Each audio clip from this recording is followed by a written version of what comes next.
লাঙল যার জমি তার, এই কথাকেই সামনে রেখে শুরু হয়েছিল নকশালবাড়ি আন্দোলন। আজ নকশালবাড়ি দিবস।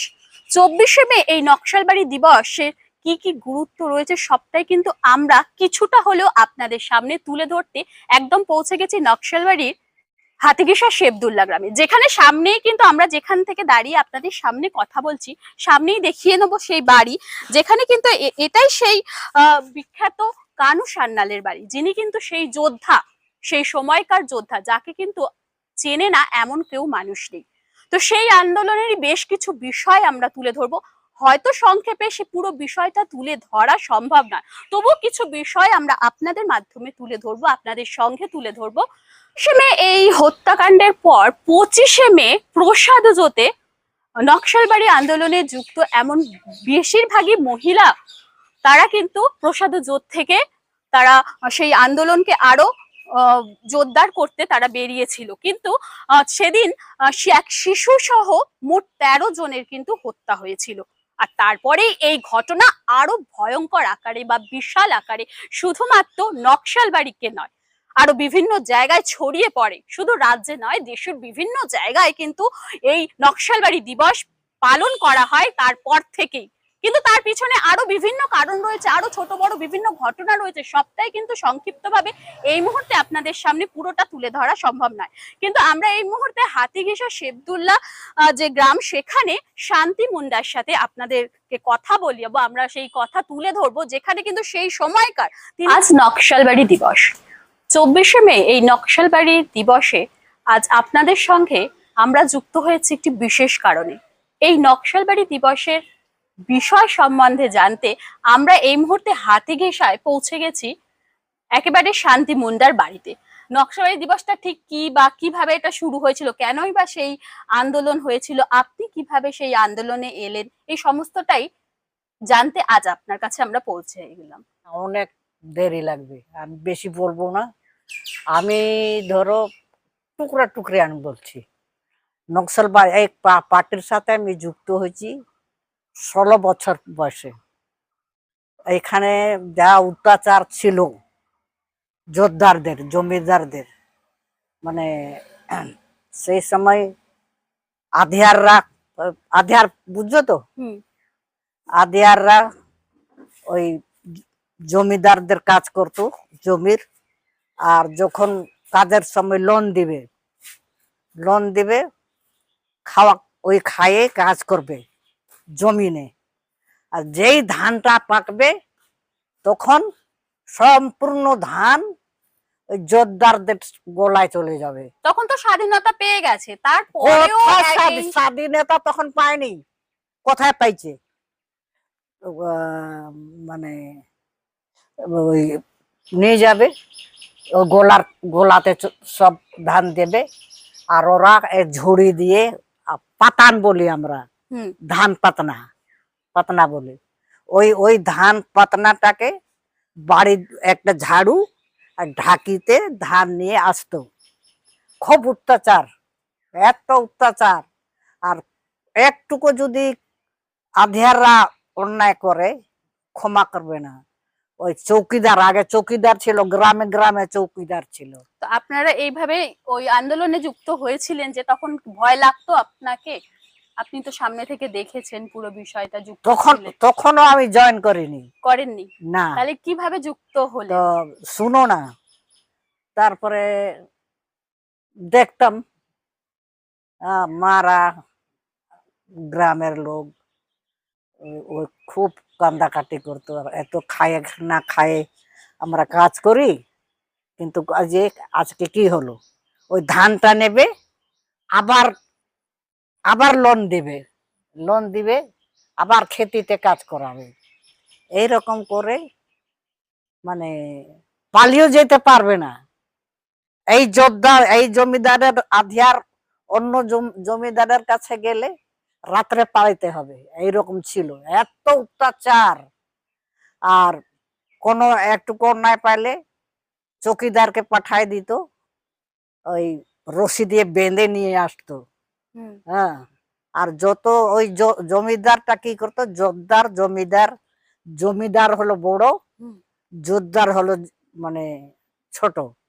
তো এরা কি করতো, মন ভর মারবে, যতক্ষণ ওর ইচ্ছা ততক্ষণ মারবে, তারপরে ছেড়ে দিবে, এইরকম অবস্থা ছিল। তো এই আন্দোলনটা কি শুধু জমির জন্যই শুরু হয়েছিল? ওই কি হলো, কানুদারা আসলো, হুম। বাইরে ছিল তো ওরা তো এ পাহাড়ে, চাম্পাশরি এইসব এলাকাতে কাজ করতো। হ্যাঁ, ওইসব এলাকাতে কাজ করতো। তখন এই দিকে যখন আসলো, হুম। তখন জমিদার জোতদারকে কি করতে হবে, কেমন করে কি আন্দোলন করতে হবে, এটা আমাদেরকে শিক্ষা দিল। ঠিক আছে, তো তাহলে তো করতে হবে। হ্যাঁ, তারপরে ওরা সারা দিন থাকতো গ্রামে, এই 4টা 5টার সময় শিলিগুড়ি চলে যেত। তখন গ্রামে থাকতো না কানুদারা। হ্যাঁ, পরে যখন সংগঠনটা মজবুত হলো, তখন গ্রামে ছিল। হ্যাঁ, কানুদারা গ্রামে ছিল। তারপরে তা জমিন লড়াইতে তুমি সিপিআই সিপিআই সিপিআই থেকে জমিনের লড়াই, জমিন কিষানের হাতে দিতে হবে, বেকারদের জন্য কাজের ব্যবস্থা করতে হবে। হ্যাঁ, রাস্তাঘাট, গ্রামে রাস্তাঘাট দিতে হবে, কুয়া দিতে হবে, এইসব এই দাবি, বিষয়গুলো হ্যাঁ, নিয়ে দাবি দাবি ছিল। ছিল। হ্যাঁ, তারপরে এইসব দাবি ছিল। তারপরে ওই যে একবার আমি তো তখন, কানুদা কি করলো, একটা ছোট্ট একটা স্কুল খুললো। আমরা আগে তো গ্রামে স্কুলেই ছিল না, এক নকশাল বাড়িতে একটা স্কুল ছিল, যে স্কুলটা আছে ওটাতে এত বড় গোহাল ঘরের মতন ছিল। হ্যাঁ, ওই আমাদের তো ওই স্কুলও যেতে দিত না। আগেকার যা আমাদের আদিবাসী, যে কোনো হোক, বাঙালির মধ্যেও ছিল এটা, সব জাতের মধ্যে ছিল, মেয়েরা লেখাপড়া শিখতে হবে না, মেয়েরা তো অন্যের বাড়িতে যাবে, ভাত রান্না করবে, নানা রকম করবে, মেয়েদের পড়ানো যাবে না, ছেলেরা পড়বে। আপনি যখন এই আন্দোলনটাতে যুক্ত হয়েছিলেন তখন নিজেকে কেমন লাগতো? হ্যাঁ, যখন আন্দোলনের সাথে আপনি যুক্ত হলেন তারপরে ভালো নিজেকে লাগতো, কেমন ভালো লাগতো। ভয় তো লাগতো? দুনিয়ার দেশের জন্য, গরিব লোকের জন্য হচ্ছে, তো কেমন লাগে, ভালো লাগে। হ্যাঁ, তারপরে তোমাদের নকশাল বাড়ির ঈশ্বর তির্কি হুম। চেনো? ঈশ্বর তির্কি এই জমিন নিয়ে লড়াই, ঈশ্বর তির্কির মাথা ভেঙে দিয়েছিল। ঈশ্বর তির্কি জোরদার, ওর ছেলে জাহাজ চালাতো, মাথা ফাটাই দিছিল। ওইখান থেকে শুরুয়াত। হ্যাঁ, এখনো আমাদের জমিনের লড়াই আছে। হ্যাঁ, ওটাই। আমরা আগে সিপিআই থেকেই আমরা ওই জমিনের, কিষানদের হাতে জমিন দিতে হবে। হ্যাঁ, বেকারদের জন্য কাজের ব্যবস্থা করতে হবে। হ্যাঁ, আর একদম যে গরিব, একটা ঝুপড়ি বাঁধে আছে, তাদের বাড়ি দিতে হবে, খাওয়ার দিতে হবে, এইসব দাবি ছিল, এখনো আছে, এখনো আছে। এখনো আছে। তাহলে হ্যাঁ, এখনো সফল হয়নি? না, ভারতবর্ষে যতদিন জমিনের সমস্যা, কাজের সমস্যা যদি না মেটে, তাহলে লড়াইটা বন্ধ হবে না, বুঝলাম।